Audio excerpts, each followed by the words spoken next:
សួស្តីអស់លោកអ្នកស្ដាប់ជាទីមេត្រីតទៅនេះសូមអញ្ជើញអស់លោកអ្នកស្ដាប់ការវិភាគរបស់ព្រះដេចព្រះគុណបណ្ឌិតហុកសាវណ្ណអំពីព្រះពុទ្ធសាសនាផ្សារភ្ជាប់នឹងសង្គមដែលមានសម្ដែងដូចតទៅនេះ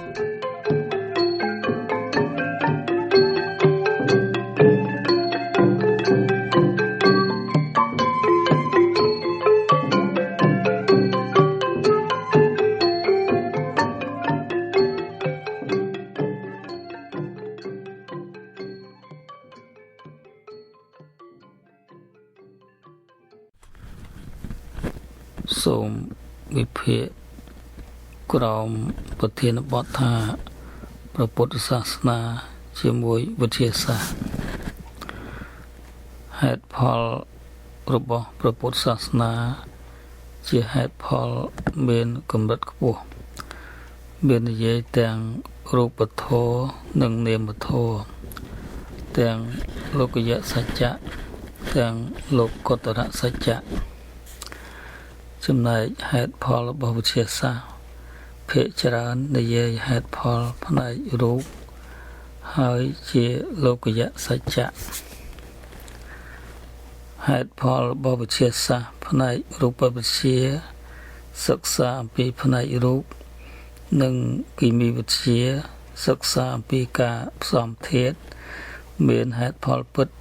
ទៅតាមរូបធាតុជាលោកយសច្ចៈការផ្សំធាតុសម្រាប់ផលិតគ្រឿងបរិភោគដូចជាចំណីអាហារបរិភោគគ្រប់យ៉ាងផលិតគ្រឿងប្រើប្រាស់គ្រប់យ៉ាងដូចជាប្រដាប់ដើរដោយម៉ាស៊ីនជាដើមផលិតថ្នាំពេទ្យគ្រប់ប្រភេទសម្រាប់ព្យាបាលជំងឺនិងផលិតសម្លៀកបំពាក់ស្លៀកពាក់ជាដើមនេះជាហេតុផលរបស់វិទ្យាសាស្ត្រផ្នែករូបធាតុសម្រាប់បម្រើសង្គមមនុស្សគួរឲ្យកោតសរសើរណាស់ប៉ុន្តែគួរឲ្យរិះគន់ចំពោះការលូតលាស់វិទ្យាសាស្ត្រមួយផ្នែកទៀតធ្វើឲ្យលោកវិនាសគឺការបង្កើតកំភ្លើង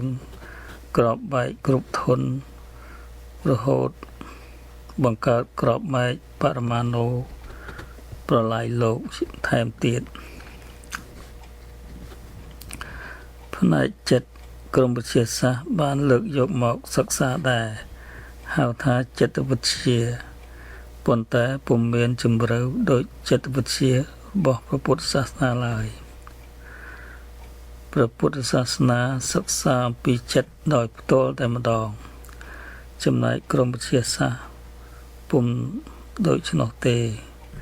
គេសិក្សាអំពីចិត្តដោយពិនិត្យមើលអកប្បកិរិយាខាងក្រៅទើបគេដឹងថា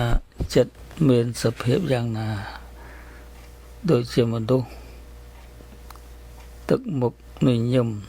ឬសើចគេថាមនុស្សនោះសប្បាយចិត្តបើមនុស្សមានទឹកមុខស្ងោកស្ងាត់ឬទឹកមុខក្រៀមក្រំគេថាមនុស្សនោះមានការព្រួយចិត្តបើមនុស្សមានទឹកមុខ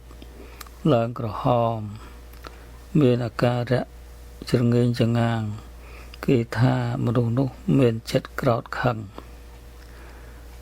ប៉ុន្តែការដឹងចិត្តរបៀបនេះអាចភ័ន្តច្រឡំឬខុសតែម្ដងព្រោះជួនកាលចិត្តនិងអាការៈខាងក្រៅពុំស្របគ្នាគឺជាការបញ្ចេញដោយចិត្តខ្លែងធ្វើដូចជាក្រោធខឹងដូច្នេះការទាយចិត្តដោយមើលអកប្បកិរិយាខាងក្រៅបែបនេះពុំត្រឹមត្រូវតាមការពិតទាំងអស់ឡើយហើយពុំដឹងថាហេតុដូចម្តេចបានជាចិត្តកើតឡើងដូច្នេះចំណែកព្រះពុទ្ធសាសនាទើបដឹងសភាពចិត្តបែបណាទាំងអស់ព្រះពុទ្ធសាសនានិយាយទាំងផ្នែករូបទាំងផ្នែកចិត្តទាំងលោកយសច្ចៈទាំងលោកកតរសច្ចៈនិងបរមត្ថសច្ចៈអត្ថរបស់អភិធម្មនិយាយអំពីចិត្តចេតសិករូបនិងនិព្វានផ្នែករូបនិយាយអំពីរចនាសម្ព័ន្ធនៃរូប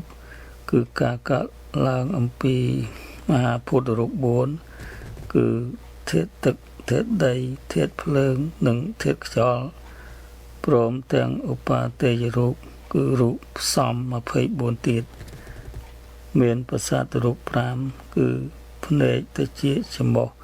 អណ្ដាតកាយជាដើមព្រះពុទ្ធជាម្ចាស់ជ្រាបផ្លូវចិត្តដោយញាណទស្សនៈគឺដឹងនៅពុព្វចរិយាការប្រព្រឹត្តនិងនិស្ស័យសន្តានរបស់មនុស្សសត្វពីដើមមកមានសភាពយ៉ាងណាព្រះអង្គជ្រាបយ៉ាងនោះពុំមានទេចិត្តដោយមើលអកប្បកិរិយាដោយអ្នកវិទ្យាសាស្ត្រឡើយនៅក្នុងគម្ពីរអភិធម្មចិត្តពីកំណើតគ្មានទេចិត្តកើតមានដោយភ្នែកតិចច្រមុះអណ្ដាតកាយនិងមโนប៉ះអាយតនៈខាងក្រៅគឺរូបសំឡេងក្លិនរសសម្ផស្សនិងធម្មាគឺអារម្មណ៍ដែលចិត្តតោកទើបកើតចក្ខុវិញ្ញាណសោតវិញ្ញាណឃានវិញ្ញាណជីវហាវិញ្ញាណ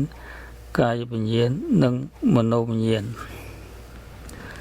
ទម្រាំកើតចិត្តវិញ្ញាណត្រូវប្រព្រឹត្តទៅជាច្រើនគណៈ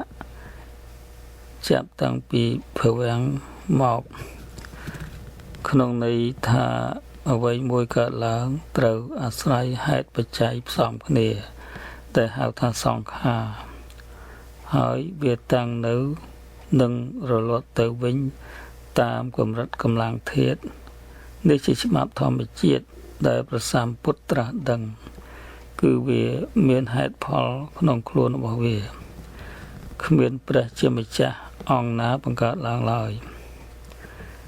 ពាក្យថាលោកយសច្ចៈគឺពិតទៅតាមលោកវោហាសន្មតដូចជាឈ្មោះមនុស្សឈ្មោះសត្វឈ្មោះរុក្ខជាតិផ្សេងជាដើមតែមនុស្សដាក់ឈ្មោះដើម្បីស្រួលចំណាំកុំឲ្យច្រឡំគ្នាពុំមានការពិតនៅត្រង់ឈ្មោះនោះឡើយដូចជាមនុស្សឈ្មោះសុខពុំមានបានន័យថាមនុស្សនោះគ្មានទុក្ខឡើយបរមត្ថសច្ចៈដាក់ត្រូវពិតទៅតាមពិតដោយបញ្ញត្តិថារូបបានដល់ធម្មជាតិដែលកើតឡើងតែងតែវិនិច្ឆ័យទៅវិញដោយក្តៅនិងត្រជាក់ជាដើមហៅថារូបធម្មជាតិដែលចេះនឹកចេះគិតហៅថាចិត្តជាដើមព្រះពុទ្ធសាសនាសម្ដែងថាសេចក្តីសុខរបស់មនុស្សពុំមានស្ថិតនៅលើសម្ភារៈតែម្យ៉ាងទេគឺត្រូវស្ថិតនៅលើផ្លូវចិត្តជាសំខាន់គឺចិត្តជាអ្នកប្រើប្រាស់សម្ភារៈបើរបស់អ្វីមួយប្រែប្រួលពុំកើតទុកផ្លូវចិត្តព្រោះអ្វីទាំងអស់ពុំទៀងទេបើសម្ភារៈគឺទ្រព្យសម្បត្តិច្រើនតែគេកើតទុកផ្លូវចិត្តដោយមានវិបត្តិអ្វីមួយនោះគេពុំមានសេចក្តីសុខឡើយហេតុផលរបស់ពុទ្ធសម្ដែងថាសេចក្តីសុខកើតពីការស្ងប់មានសេចក្តីស្ងប់ដោយការមិនបៀតបៀនគ្នាជាដើមហើយខ្ពស់បំផុតគឺស្ងប់របស់ព្រះនិព្វានដោយផ្ដាច់នៅឫសគល់ដែលនាំឲ្យសាងបាបកម្មទាំងអស់ព្រះពុទ្ធសម្ដែងថាអ្វីទាំងអស់កើតពីគ្រឿងផ្សំដែលហៅថាសង្ខារពាក្យមួយម៉ាត់នេះទុកជាមូលដ្ឋានរបស់វិទ្យាសាស្ត្រទោះបីព្រះអង្គពុំបានសម្ដែងអំពីធាតុនេះផ្សំគ្នាទៅកើតជាធាតុនោះក៏ដោយក៏ព្រះអង្គពិតជាបានជ្រាបខាងវិទ្យាសាស្ត្រប៉ុន្តែព្រះអង្គបានទុកមុខងារនេះឲ្យក្រុមវិទ្យាសាស្ត្រស្រាវជ្រាវទៅទៀតចុះព្រះអង្គគ្រាន់តែផ្ដាំថាបើក្រុមវិទ្យាសាស្ត្រចង់បង្កើតអ្វីក៏បង្កើតទៅចុះ ដើម្បីបម្រើសេចក្តីសុខដល់សង្គមមនុស្សកុំបង្កើតគ្រឿងសត្រាវុធយកទៅសម្លាប់គ្នាដែលពាក្យ5នេះមានចែងក្នុងចំនួនខុស5យ៉ាងមានមិនអោយផលិតមិនអោយធ្វើចំនួនគ្រឿងសត្រាវុធគ្រប់ប្រភេទព្រោះនាំឲ្យយកទៅសម្លាប់គ្នាបេសកកម្មរបស់ព្រះអង្គគឺសម្ដែងធម៌ដើម្បីរំលត់ទុក្ខរបស់មនុស្សធម៌នោះគឺអរិយសច្ច4គឺទុក្ខសច្ចៈសេចក្តីទុក្ខបានដល់ការកើតឡើងនៃខណ្ឌ5ត្រូវកំណត់ដឹងហេតុដែលនាំឲ្យកើតទុក្ខបានដល់តណ្ហាត្រូវលះបង់ការរំលត់ទុក្ខបានដល់ព្រះនិព្វានត្រូវធ្វើឲ្យជាក់ច្បាស់ផ្លូវប្រតិបត្តិទៅកាន់ការរំលត់ទុក្ខត្រូវចម្រើនឲ្យកើតឡើងការវិភាគរបស់ព្រះដេចប្រគុណបណ្ឌិតហុកសវណ្ណនៅពេលនេះចប់តែប៉ុណ្ណេះសូមរងចាំស្ដាប់នៅពេលក្រោយទៀតសូមអនុមោទនាសូមអរព្រគុណនិងសូមអរគុណ